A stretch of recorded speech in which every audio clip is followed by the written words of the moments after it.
President Trump's walk across Lafayette Square, current and former military leaders say, has sparked a moment of reckoning in the military. The country's top military official apologized on Thursday for taking part in President Trump's walk across Lafayette Square for a photo op after authorities used tear gas and rubber bullets to clear the area of peaceful protesters.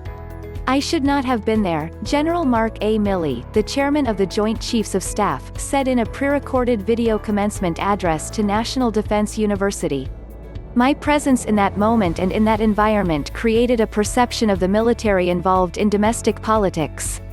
His first public remarks since Mr. Trump's photo op, in which federal authorities attacked peaceful protesters so that the president could hold up a Bible in front of St. John's Church, are certain to anger the White House, where Mr. Trump has spent the days since the police killing of George Floyd in Minneapolis, taking increasingly tougher stances against the growing movement for change across the country.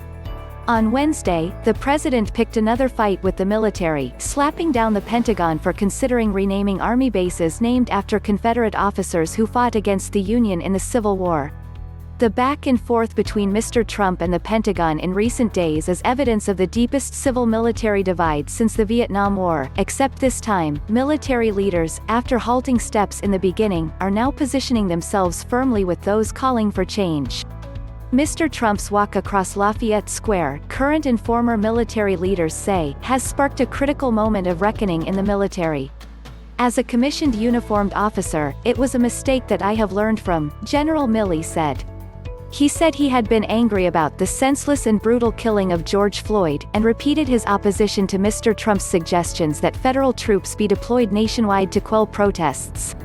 General Milley's friends said that for the past 10 days, he has been agonized about appearing, in the combat fatigues he wears every day to work, behind Mr. Trump during the walk across Lafayette Square, an act that critics said gave a stamp of military approval to the hard-line tactics used to clear the protesters.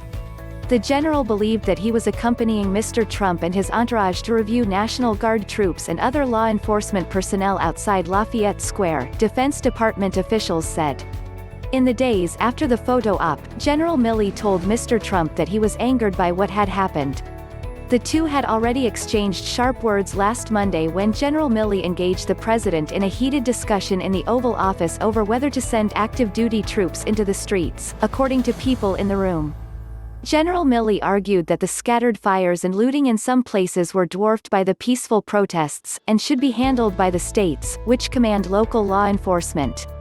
Mr. Trump acquiesced, but he has continued to hold out the threat of sending active duty troops into the street.